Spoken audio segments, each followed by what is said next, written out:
Tatlong weather system ang patuloy na nakakaapekto sa bansa.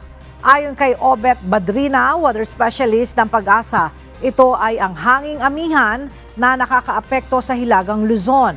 Shear line o banggaan ng mainit at malamig na hangin na nakakaapekto partikular sa may silangang bahagi ng Southern Luzon.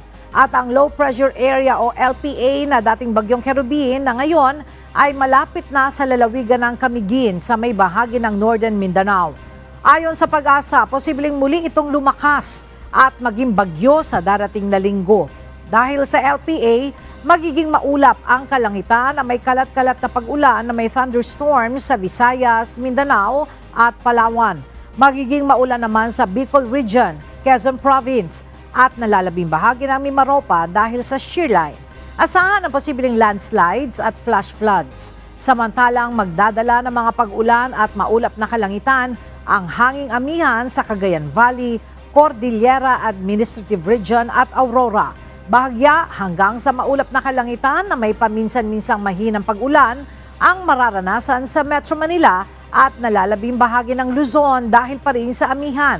Ayon sa Pag-asa, maliban sa LPA sa Mindanao, wala nang iba pa silang namomonitor na namumuong sama ng panahon sa loob at labas ng Philippine Area of Responsibility.